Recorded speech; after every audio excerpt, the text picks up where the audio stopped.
Depending on the type of filter you have, it's really important that you replace your mechanical filtration medium regularly.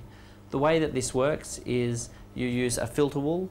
The filter wool traps detritus out of the water, and the water is circled past this detritus several times an hour. So how regularly this filter is cleaned will determine how effective it is. If this filter medium is exported out of the aquarium and the detritus removes quickly, the general water quality of the aquarium will remain higher. On the other hand, if you leave your filter in there and it's disgustingly dirty and the water is circled past it several times an hour, it can actually decrease the water quality. Oh well, this one's definitely too dirty. It's really important that as soon as the filter wool starts to go even a light brown, you really want to throw it away, because that means it's trapped as detritus. So therefore, the quicker you get that detritus out of the aquarium, the better water quality you'll have. In this case, you can really see the amount of gunk that this filter has caught, and you can see the nice clean water getting circled past that gunk, which has by no means any beneficial effects on the aquarium itself. So cleaning the filter way before it gets to this stage is really important.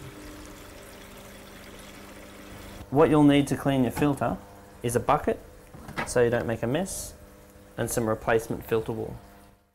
The way that you clean out this particular filter is to simply peel off the filter wool, throw it into a bucket, get some replacement filter wool, and return it back to the filter. In this case, you just slide the filter wool underneath the spray bar so the water seeps down through the filter material before it goes into the biological material, before it falls back into the aquarium. So with a model such as this one, which is very easy to clean, you just lift up the top, pull the sponge out, clean the sponge and return the sponge back to the top of the filter. Check that the biological medium is not clogged up with detritus. If it is, wash it in tank water and return the sponge back to the top of the filter again clean. So what you're trying to do is pass the water past a biological medium, so the biological medium can be growing bacteria, and pass the water via a mechanical filter which can take any detritus out of the water.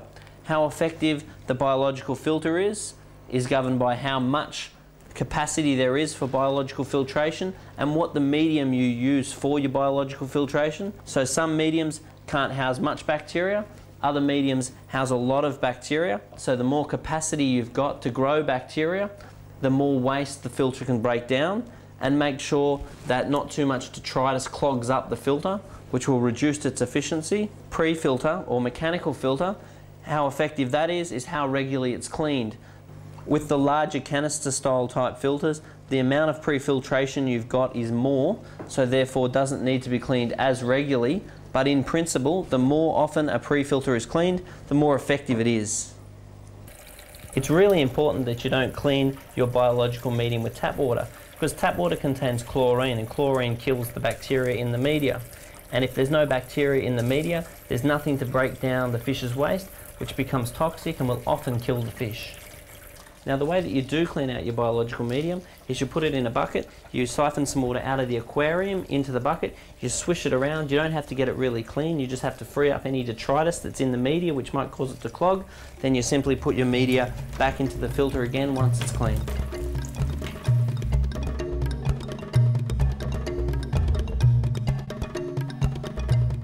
Now this is a really common situation. What's happened here is this filter's been running for quite a period of time. This is a hang on the back model filter, and what's happened is they've noticed that the filter is looking quite dirty because it hasn't been cleaned for a while. So the sponge was then thrown out. Now the sponge is what was keeping the aquarium pretty much alive and keeping the tank clear with the bacteria that was growing on the sponge. Now when the sponge was removed out under the impression that the sponge was too dirty, the bacteria which the tank was relying on was also removed. This aquarium also doesn't have much oxygen in it. Now that's a problem because the bacteria in the filter will be competing with the fish for the limited supplies of oxygen that's in the water. That will mean that the bacteria will be produced more slowly and will generally be less effective. If you go for a while and your sponge gets quite dirty, it's important to clean the sponge quite well in water from the fish tank, then put the sponge back in again, and maybe clean it quite regularly for a period of time until you get the quality of the sponge back up again. Or if you are going to replace the sponge, add the sponge to the old sponge until there's enough bacteria on the new sponge to then remove the old sponge. So in this case, we're going to add some matrix as the main biological filter material. We're going to be using the sponge as a mechanical filter as it was intended.